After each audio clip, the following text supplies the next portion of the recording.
Hi, I'm Anna Mason, and in this video I'm going to show you how I painted these huge, juicy and shiny strawberries in watercolour. I worked from a photo I'd taken and started with a pale outline drawing of the edges of each of the seeds, as well as the outside edges of the strawberries, and also outlines to plenty of the highlights. But as the pencil work was so pale, because I didn't want it to be seen through the paint, I needed to be able to see the lightest parts of the painting clearly so that I didn't paint over them. Beginning with the seeds then, I applied a light wash to these straight away, using colours that were a match to the lightest parts within each seed. It was amazing to see how much colour variation there was even within the seeds. I used my size 3 brush for this, which is a pretty small brush, but I wanted a level of precision here. The next stage was to isolate the shiny highlights within the strawberries. Again, I paid close attention to the colours I could see as I painted and altered my red mixes to match what I saw, from oranges up at the top to more crimson hues lower down. At this stage, it really didn't matter that these mixes weren't uniform in their consistency and therefore tone or value. It was mainly about identifying where those highlights were. And getting them in just the right places around the seeds already started to give the strawberries some shape and 3D form. For these early stages, I used a size 8 round brush, which is just a bit bigger than the largest brush in the Anna Mason set, which is a size 5. After painting in the lightest colours to the leaf and stem, I went back to the now completely dry strawberries and turned my attention to the secondary highlights, the areas of shine that I could clearly see, but that weren't as bright as the main highlights at the top. These secondary highlights have a more muted, almost grey-brown crimson colour to them, so I applied a pale version of that colour to them all. I also switched to use my size 5 brush for some of this where I felt I wanted more control over where I was placing the paint. What I was doing here was basically to paint the mid-tones to the flesh. I'd already painted the darkest tone parts, the red sections, and I'd isolated or left the palest highlights. So by painting the full tonal range, lights, mids and darks, although they were all really pale, meant that the strawberries, even at this stage, appeared to have 3D form. Now was the fun bit. With the paper dry, I applied a much thicker, darker version of the red colours. Scarlet Lake by Winsor & Newton was my base colour, which I added oranges and crimsons to shift the colour as I worked. I was applying over the red mixes I'd applied before. Why didn't I just paint this dark before? Well, 2 reasons.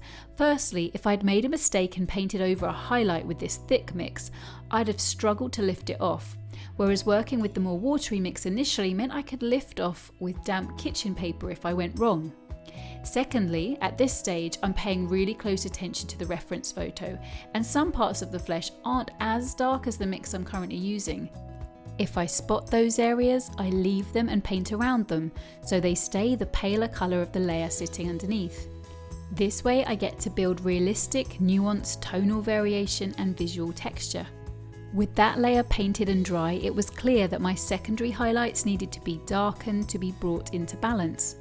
So I set about that with another fairly pale and watery mix of the muted crimson colour.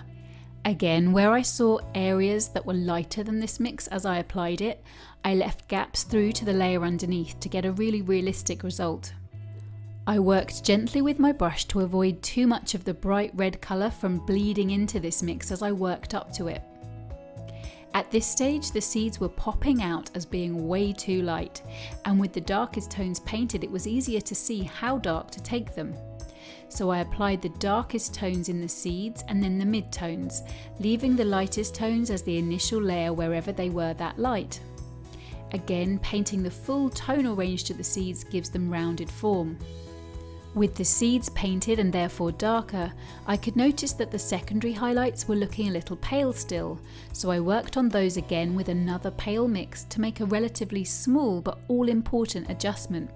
As I know I'm always saying, we perceive colours as relative to the colours around them, so it's only by building up the painting's colours bit by bit that we can tell which areas need darkening and by how much. With those secondary highlights darkened, I could then see how much more to darken the red parts of the flesh, and I again worked on those with thick red mixes, shifting the hue as before by adding orange or crimson. This was another time-consuming stage as I had to again work around all of those seeds and highlights. This is certainly a painting for getting in the zone and working in flow rather than thinking too much about what you're doing. I was listening to an entertaining podcast and I really enjoyed the process of painting in this quite methodical way, really tuning into the photo and looking at the colours super carefully. This isn't about switching off, but it is using a different part of the brain to normal life, and once you're confident in what you're doing, it's lots of fun. This whole painting took me around 12 hours in total, which I did over 3 days. It was 1 metre wide by 75 centimetres tall, that's 39 by 29 inches. Next, I painted in the brown stalks that come off each seed to the front strawberry, totally forgetting to do that to the back one. Then I went in to darken up the leaves and stem, as usual working on the darks and midtones there, and leaving a few gaps through to the light initial wash where needed. I added details under the leaves and also added in those details to the seeds on the back strawberry as I noticed them. With every element painted, I now entered the all-important final adjustment stage, looking back and forth at the reference photo, looking for any areas that I felt needed to be darker, in the red parts of the strawberries, in the leaves, and also in the highlights before deciding it was finished. A full video class showing you how to paint your own shiny strawberry is available now in my online school, where it's being painted by thousands of students all over the world. If you enjoyed this video, please subscribe to my YouTube channel and then hop on over to animasonart.com, where you can take a full-length video class for free and find masses of resources to help you pick up your brush and paint the way you've always wanted to. Thanks so much for watching, and I'll see you soon to help you create more watercolours with wow. It's really important that you work from life and that you source yourself some suitable strawberries. If you go to the right farmers markets, you should be able to find some big enough that you can bring home and set up in your studio. Plus, once you've painted them, you can feed your family for a week.